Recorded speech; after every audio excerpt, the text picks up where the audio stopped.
Pemirsa, intens investigasi, geger mediasi yang seharusnya menjadi ajang penyelesaian konflik antara Pratiwi Novianti dan Agus Salim justru berubah menjadi panggung ketegangan yang dramatis. Bagaimana tidak, Novi yang sebelumnya menyebut mendapatkan tindakan kurang menyenangkan dari Farhad Abbas dan berujung dirinya yang akhirnya walk out atau meninggalkan ruangan pertemuan tanpa sepatah kata apapun.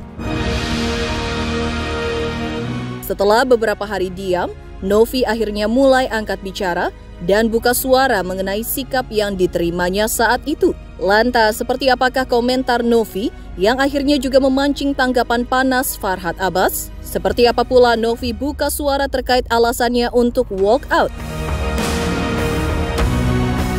Dan benarkah pula dalam draft perdamaian yang dibahas dalam memuat poin-poin yang tidak sesuai dengan keinginan Novi, sehingga ia merasa seperti dipaksa untuk menandatangani dokumen tersebut? Pemirsa, bersama intens investigasi, kami hadirkan kabar terkini, terpercaya dan teraktual. Tetapi sebelumnya jangan lupa untuk like, subscribe, dan juga share channel YouTube ini.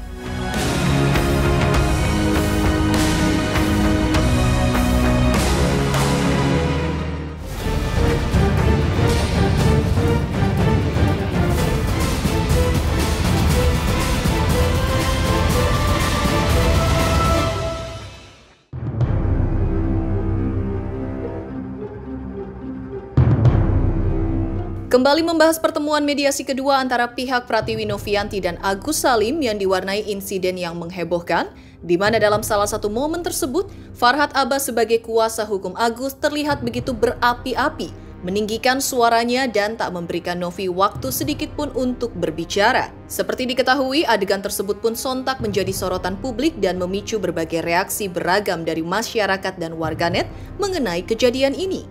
Dan setelah lama diam, Novi pun akhirnya mulai angkat bicara dan belak-belakan memberikan komentarnya mengenai kejadian ini. Menurutnya, suasana mediasi yang terjadi pada saat itu atau seolah berubah menjadi perang urat syaraf, tak lantas membuatnya merasa tertekan atau bahkan terdiam. Novi justru menjelaskan bahwa dirinya tidak merasa tertekan sama sekali dan memilih mengembalikan semuanya kepada warganet untuk menilai sendiri seperti apa kejadian tersebut menurut versinya.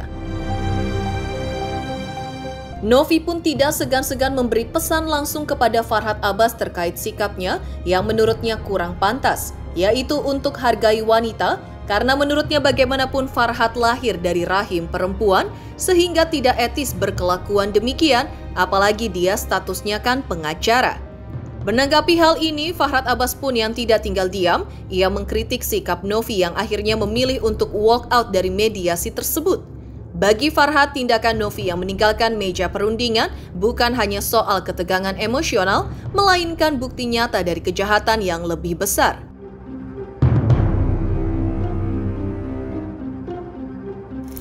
Cewek sendiri. Nah ya, kalau itu nanti persepsinya masing-masing lah. Ya, seperti apa? Kan kita juga ada di sebelah tete, kita laki-laki juga. Itu aja sih, dan pesan untuk Pak FA, sekali lagi sih, tolong hargai wanita ya. Bagaimanapun dia kan lahir dari rahim perempuan, masa dia mau bentak-bentak dengan cara seperti itu kan sangat tidak etis, apalagi nih notabene pengacara. Itu aja sih. Saya kan bukan siapa-siapa ya. Seharusnya yang namanya kita tamu diundang diperlakukan dengan baik. Kemarin itu saya melihat itu adalah suatu kejahatan ya, karena proses pertemuan itu tentu ada rekam jejaknya. Awalnya mereka mengundang kita, kedua kita datang dengan juru bicara, tapi mereka ingin saya datang. Nah, kemudian ketika saya mendapat surat kedua, saya lihat loh isinya berarti mau menyerahkan uang dan menyatakan itu adalah haknya Agus. Jadi saya pikir ya udahlah, kalau begini daripada kalian repot-repot nanti biaya segala macam, kami aja yang tanggung semua 100% biaya. Disiapkan sama Krisna di PRD apartemen di aulanya. Berian sudah menyiapkan draft semua. Nah, kemudian datang Novi.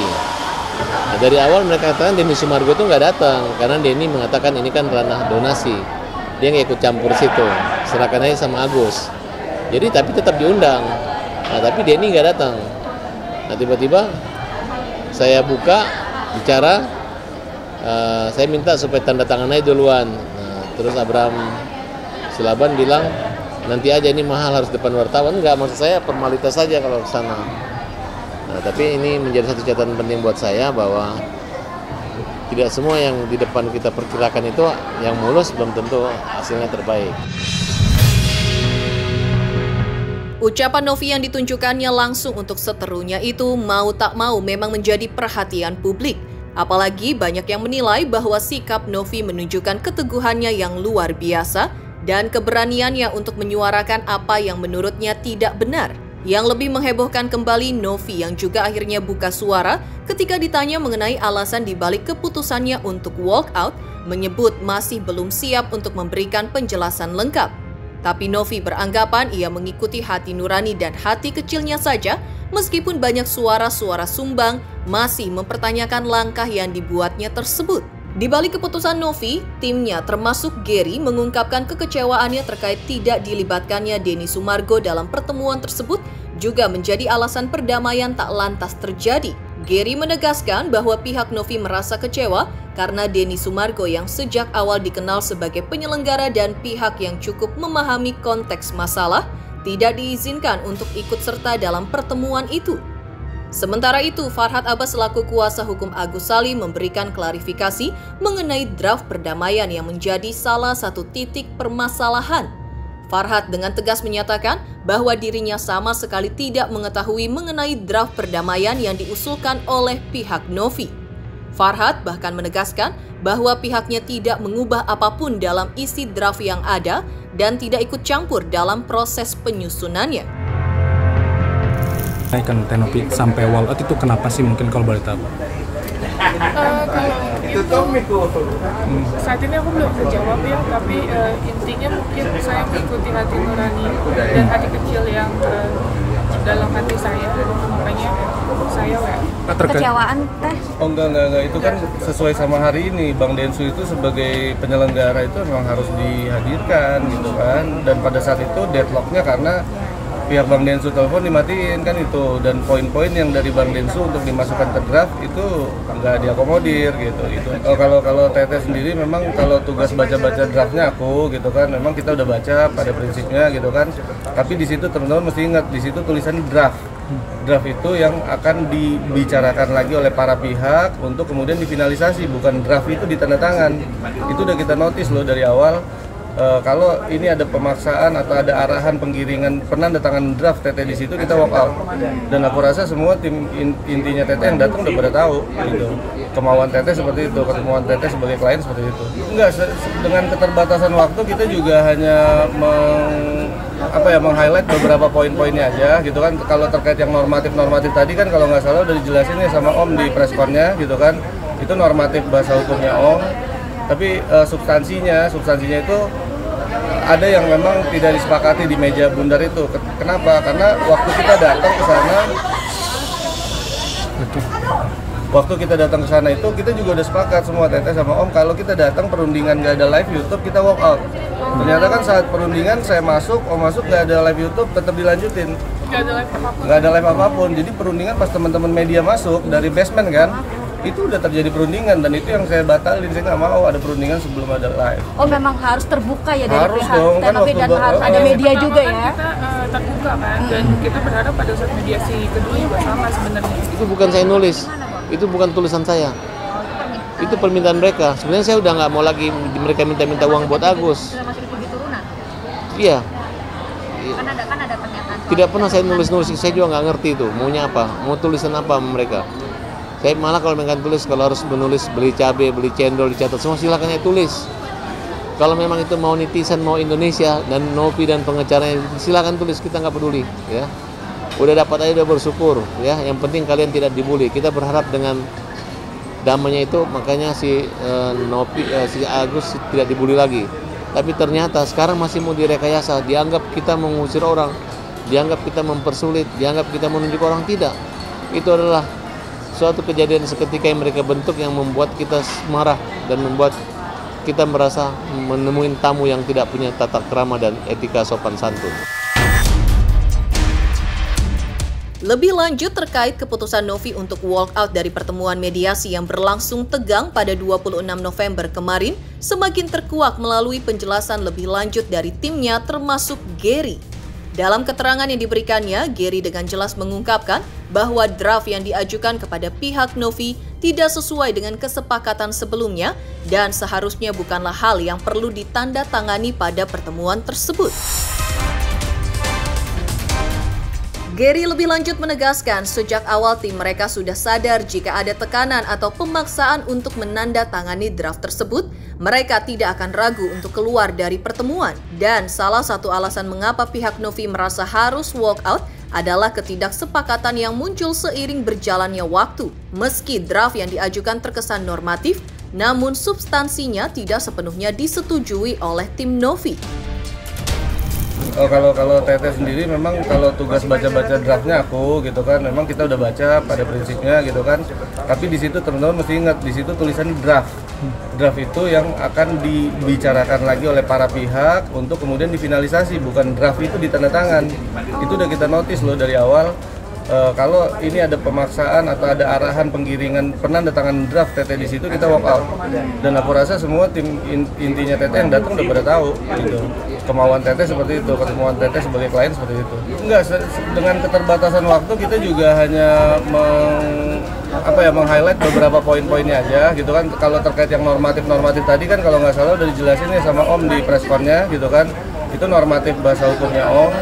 Tapi substansinya itu ada yang memang tidak disepakati di meja bundar itu. Kenapa? Karena waktu kita datang ke sana itu kita juga udah sepakat semua Teteh sama Om kalau kita datang perundingan nggak ada live YouTube kita walk out. Ternyata kan saat perundingan saya masuk, Om masuk nggak ada live YouTube tetap dilanjutin. Nggak ada live apapun. Jadi perundingan pas teman-teman media masuk dari basement kan, itu udah terjadi perundingan dan itu yang saya batalin. Saya nggak mau ada perundingan sebelum ada live. Oh, memang harus terbuka ya dari harus pihak dong, kan Novi dan harus ada media juga ya. Kita terbuka kan, dan kita berharap pada saat mediasi kedua juga sama sebenarnya. Sementara itu, mulai juga buka suara mengenai pengacara yang sebelumnya mendampingi Novi memutuskan mundur. Keputusan tersebut tidak menghentikan langkah Novi dalam menghadapi perseteruan yang semakin rumit. Novi kini mengenalkan tim kuasa hukum baru yang akan menggantikan peran Brian dalam upaya penyelesaian masalah ini. Meskipun Brian sudah mengundurkan diri, Gary, anggota tim Novi, menjelaskan bahwa komunikasi antara pihaknya dan mantan pengacara tersebut masih berlangsung. Gary menegaskan bahwa hubungan kerja dengan Brian tidak sepenuhnya terputus meski posisinya kini digantikan oleh pengacara baru. Namun meski sudah ada tim hukum baru, sejumlah pertanyaan tetap menggelayuti pihak Novi, khususnya terkait dengan beberapa klausul dalam draft yang dinilai tidak sesuai dengan keinginan Novi. Pihak Novi berpendapat bahwa meskipun Farhad Abbas tidak terlibat langsung dalam penyusunan klausul tersebut, ada permintaan dari pihak Farhad beberapa hari sebelum pertemuan untuk mendapatkan nomor Brian. Permintaan ini diduga berhubungan dengan upaya untuk menghubungi Brian secara langsung sebelum mediasi berlangsung. Sebelumnya perkenalkan, ini PH baru kami dari Setara, boleh diperkenalkan? Saya Dina Riyatina dan ini rekan kami Pak Hari, kami dari Setara Institute yang sekarang mendampingi teknologi. Ya kalau berkomunikasi, aku mewakili Teteh secara individu sudah berkomunikasi kepada Om. Kita saling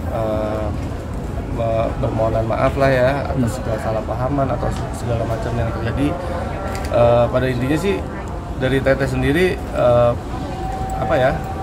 nggak ada masalah lah gitu kan ya gitu ya. Cuma teman-teman media bisa ini aja nilai sendiri aja. Intinya saya pribadi mungkin ada pihak-pihak yang tidak setuju atau tidak suka pada saya WO, tapi itu semua kehendak saya, bukan kehendak siapapun. Saya minta maaf. Klausul 7 turunan itu klausul 7 turunan itu kan nggak ada. 7 turunan itu kan memang postingan Bang Densu ya, ada 7 turunan gitu ya. Jadi yang dimaksud klausul itu adalah kenapa akan open donasi lagi karena dananya habis. Sebenarnya gini, perspektif yang waktu itu Om jelaskan ke kami itu, ini dalam pengobatan Mas Agus itu ada 3 kondisi ya. Kondisi pertama, ini kan duit yang ada 1,3 M. Kondisi pertama, kalau pengobatannya hanya 100 juta, sisanya buat apa? Kondisi kedua, kalau pengobatannya pas 1,3, oke, nggak ada masalah. Kondisi ketiga, kalau pengobatannya sampai lebih dari 1,3 M, akan seperti apa kekurangannya? Itu maksud dari pasal normatif tersebut. Gitu, itu yang dijelaskan ke kami gitu kan. Dan kita sih ya so far ya oke-oke aja, nggak ada masalah gitu kan. Kalau memang itu mau dimasukin sama Om, tapi kita sebenarnya dari yayasan kita udah tahu itu habisnya akan berapa. Karena rencana tindakannya kan udah kita pegang. Yang di JC Yang di kan JC. sekitar 100 sampai 200 juta aja. Iya, gitu. Itu kita nggak tahu lah kalau hal itu, tapi memang sepengetahuan saya sebelum Om membuat draft itu, Bang Farhad itu sempat menghubungi saya minta nomor telepon Om Brian. Ketika ada komunikasi itu terciptalah itu, gitu kan. Ya itu kita juga nggak tahu. Karena waktu mediasi pertama itu cuma ada 2 kesepakatan, Iya. 1 dan 2 itu aja. Yang di Gedung Juang kan ada 2 poin. Tapi setelah Teteh sama aku ke Kemensos kan kemudian harusnya berubah sesuai dengan arahan atau aturan yang berlaku kan gitu. Itu sih memang ada dinamika dan ada revisi yang cukup signifikan dan lumayan sering gitu, karena memang ini kemudian viral dan pihak regulator pun juga memberikan masukan. Di sisi lain, dengan perbedaan pendapat yang semakin jelas antara pihak Novi dan Farhad Abbas, serta pengunduran diri Brian, publik semakin dihadapkan pada ketegangan yang melibatkan berbagai pihak dan mempertanyakan apakah akan ada jalan keluar atau justru berlarut-larut dalam konflik yang semakin dalam. Lantas, seperti apa pula Farhad menanggapi kunjungan Novi dan Densu ke Kementerian Sosial? Teruntuk subscriber Intens Investigasi, terima kasih atas atensi dan perhatiannya selama ini. Hingga kini Intens Investigasi telah berusia 5 tahun. Saksikan terus Intens Investigasi dan pastikan jangan lupa untuk like, subscribe, share, dan juga komen. Terima kasih. Selamat untuk Intens Investigasi. 3 juta subscriber, luar biasa sekali 3 juta. Ya pokoknya semakin sukses lah dan bisa menghadirkan sesuatu yang memang baik untuk diperlihatkan.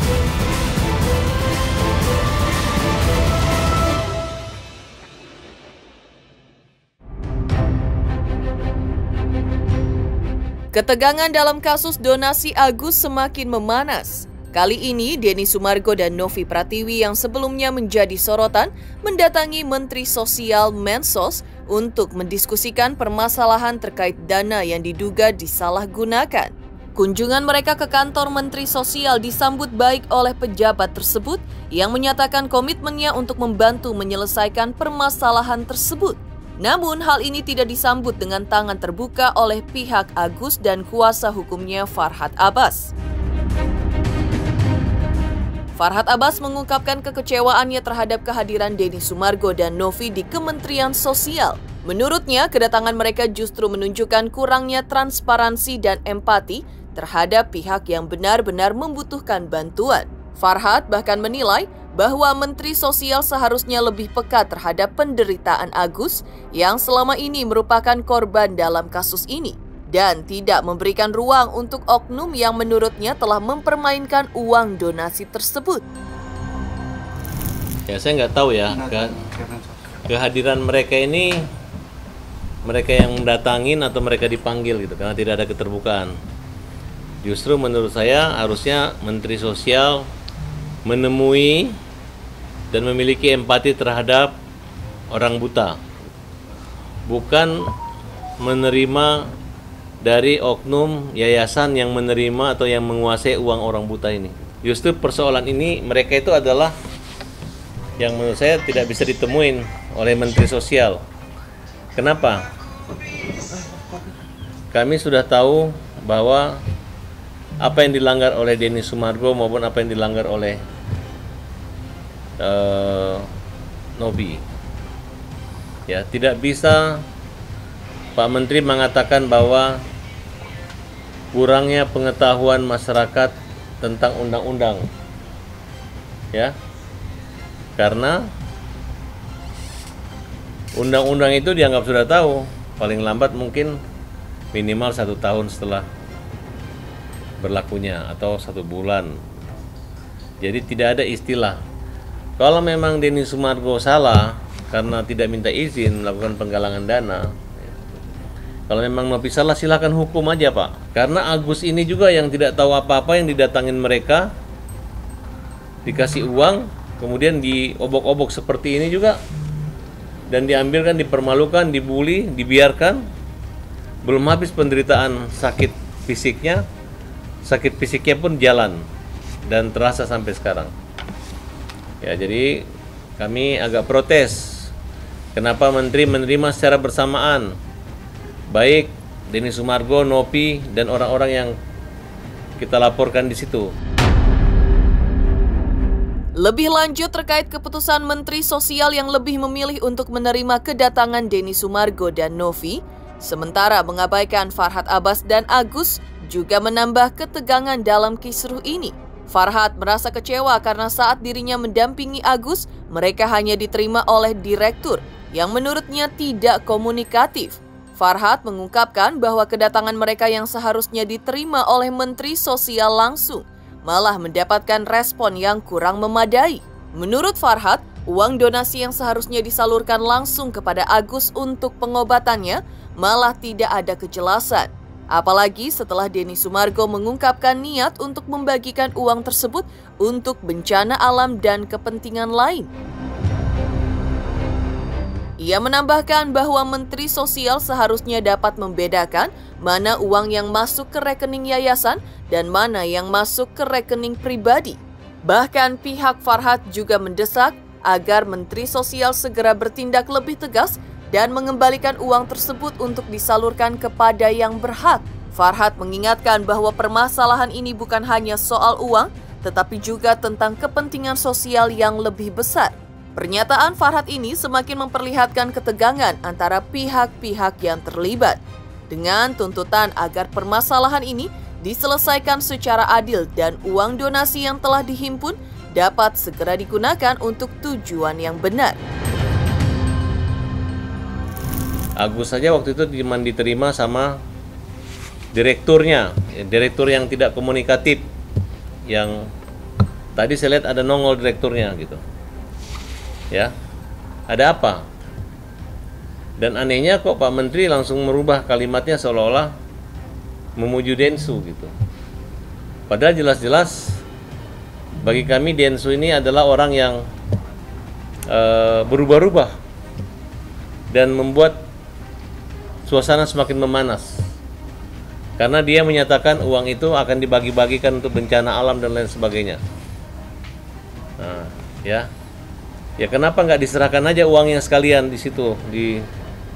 Buat apa di tangan mereka juga gitu? Dan Menteri Sosial harus bisa membedakan mana uang yang masuk ke rekening yayasan dan mana uang yang masuk ke rekening pribadi. Saat ini 1,3 miliar uang itu adalah masuk ke rekening pribadi dan ditakut-takutin lah si Agus ini, sehingga sekarang digunakan uang itu tidak bisa. Uang itu ada di tangan Yayasan Nopi. Nah, sampai pengacara daripada Nopi mundur karena tujuannya itu berbeda gitu. Jadi kita melihat ini adalah tujuan adalah konten-kontenan yang dimana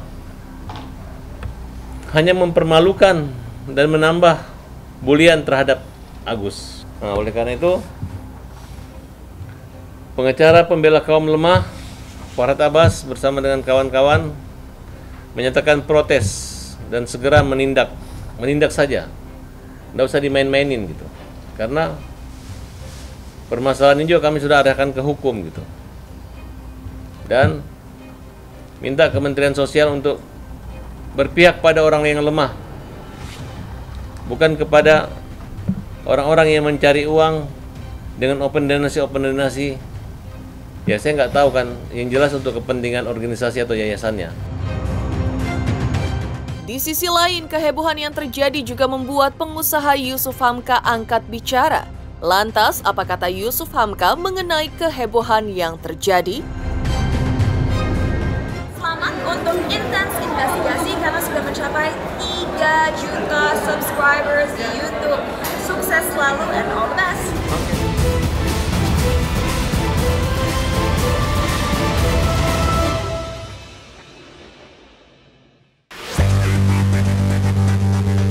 Di tengah ketegangan yang terus meningkat mengenai kisruh donasi untuk Agus, Yusuf Hamka yang turut hadir bersama Denny Sumargo di Kementerian Sosial mencoba meredakan situasi dengan menyuarakan pesan perdamaian. Menurut Yusuf, inti permasalahan ini hanyalah sebuah salah paham antara pihak-pihak yang terlibat. Yusuf menambahkan bahwa penyelesaian terbaik adalah dengan mengikuti arahan dari pemerintah yang telah mengusulkan untuk duduk bersama dan melakukan islah atau rekonsiliasi, dan dengan semangat untuk menyelesaikan masalah tanpa memperburuk keadaan. Arahnya duduk islah bersama sesuai arahan Pak Menteri, ya kan, islah, karena potensi yang ada menurut saya luar biasa. Ini kesetiakawanan sosial yang dibentuk secara mendadak, tidak by design, bisa mengumpulkan dana dalam sekian minggu jadi 1,5 miliar, ini luar biasa. Bahkan tadi Pak Menteri, siapa yang bilang? Oh, Pak Menteri bilang ada satu organisasi yang mengumpulkan dana yang luar biasa. Habis subuh itu banyak orang 5.000, tapi dia yang penyumbangnya banyak, jadi luar biasa. Jadi dalam hal ini saya melihatnya, maaf, semua pihak itu saya anggap anak-anak saya. Semua nggak ada yang salah, semua benar. Cuman yang ada adalah salah paham. Kalau ditanya saya, nah oleh sebab itu sudah benar. Kita tabayun ke pemerintah, kita serahkan kepada pemerintah apa arahannya, ya. Densu ini udah kayak adik saya, Farhat juga udah kayak adik saya, Agus Salim juga saya anggap kayak adik saya. Jadi semua nggak ada masalah. Saya pikir bisa diselesaikan. Saya punya rasa optimis. Yang penting naik-watulnya dulu. Kalau naik-watulnya baik, naik-watulnya ikhlas, pun saya pun selesai. Jangan bikin gaduh. Kita mau membangun negeri. Ini kita dukung program Pak Prabowo. Cepat-cepat selesaikan ini. Demikian pemirsa kabar terkini, terpercaya dan teraktual yang kami hadirkan hari ini. Saksikan terus Intens Investigasi setiap hari Senin sampai dengan Jumat, tayang 5 kali sehari, pada Sabtu tayang 3 kali sehari, yaitu pada pukul 11 siang, 12 siang, 3 sore, 5 sore, dan 6 sore, tentunya hanya di YouTube channel. Dan pastikan jangan lupa untuk like, subscribe, share, dan juga komen channel Intens Investigasi.